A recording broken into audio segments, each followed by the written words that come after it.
Aujourd'hui, je vais parler a wee bit into the weeds on how companies leaning to trick workers into how they're compromising about remote work, right? Ostensibly to keep workers happy for now, because, remote work will never, ever be a real thing, despite what the media keeps telling you.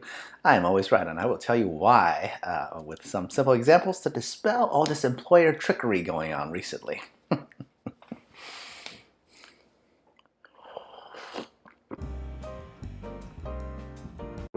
Well, XenPuck here. I don't know if I'm an expert on employment, okay, let me be clear, but I do know one thing that most people my age don't, and that's perspective, okay? I have the perspective of already being retired and therefore being able to look at employment uh, and employee relations with a neutral view, right? And frankly, I'm not so old that I still yap about pensions or whatever else ancient items that most employees these days have never ever seen in decades, okay?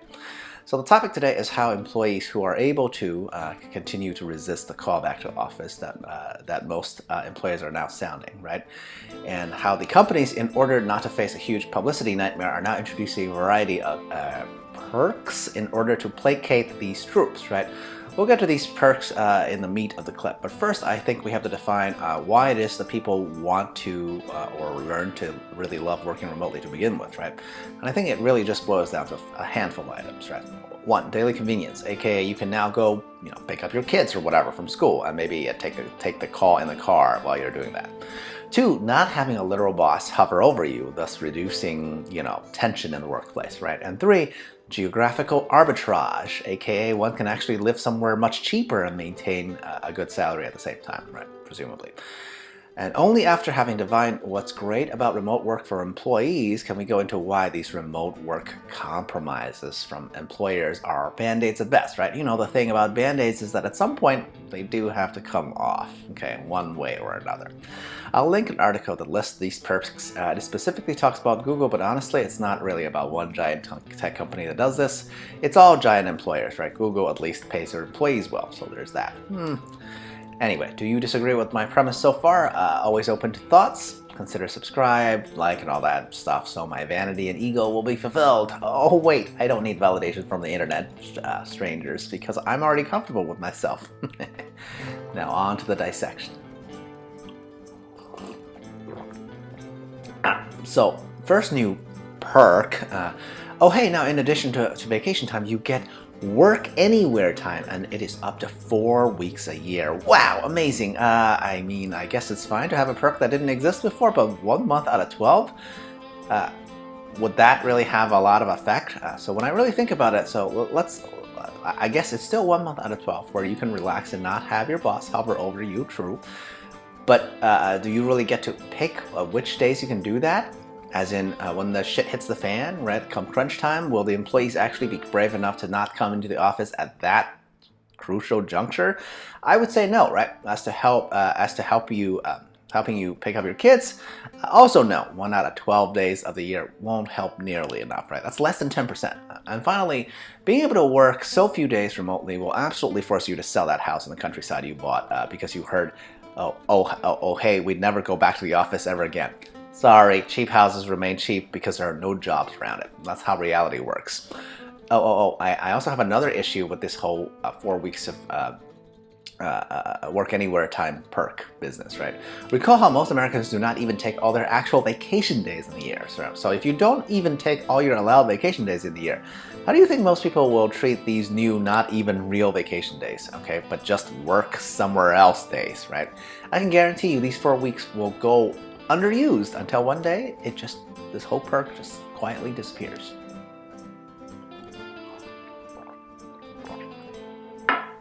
Okay, number two, big tech companies such as Google, but not limited to, for example, also the giant tech company I used to work for, will now let employees work remotely 2 days a week. Isn't that the best? No, absolutely not. Okay, first of all, at least with my old employer, right? You don't get to pick which 2 days out of work to work remote, right? The company picks, and they intentionally pick the days that makes it most awkward. Like they'll say you can work remotely but only on Wednesdays and Fridays or whatever, right? Anything to keep employees from getting that real juicy 4-day weekend, clearly. Okay, let's compare against our established criteria, right? Geographic arbitrage, off the table immediately, right? You can't work in a country estate or a beach house if you have to come back to the office every week.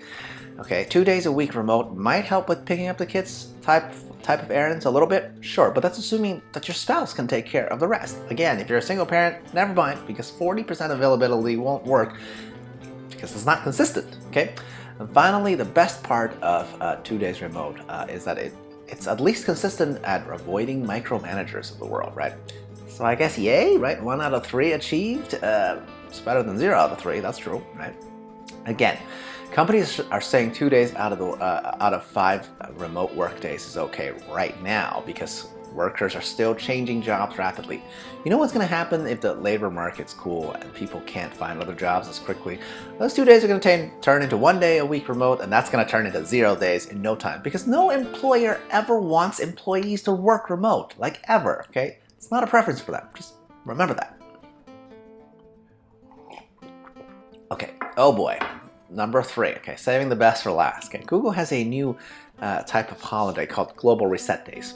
What the heck does that mean? Okay, apparently they're just brand new off days, right? Like 2 extra holidays, I believe, in the year for employees.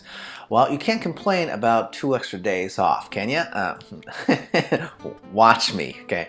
First of all, these new holidays are on some random dates, right? They're not like on a real holiday schedule by any means, right? Just 2 Fridays, okay, at Google at least. I can tell you for other companies, such as my former employer, they also randomly put in these company-wide days off. The problem with that is, well, once again, they can be taken away just as quickly because there's no history to them, okay?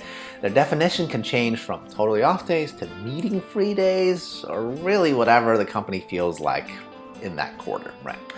But you know, let me just pretend that these are real days off, okay? There's still a problem with them, okay? Because they're not federally recognized holidays. So are you customer facing? How are you going to react when your customer reaches out to you on one of those random Google only off days?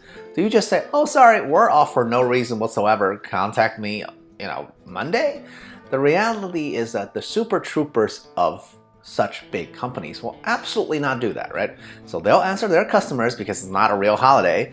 That'll drag their operational support team to work with them, and that'll drag parts of engineering and QA and so on and so on.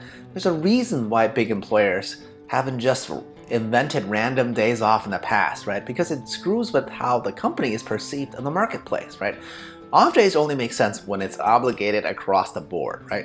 It makes sense when everyone's off. I don't care how many big tech companies decide that they can afford to give a few more days off to their troops, because those individual troops cannot actually afford to jeopardize relationships that'll affect their own career trajectories. So global reset days are, once again, total BS, okay?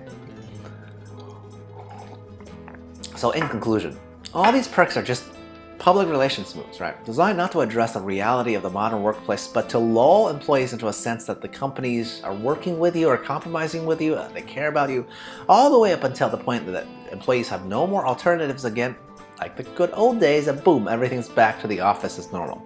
That is what employers want.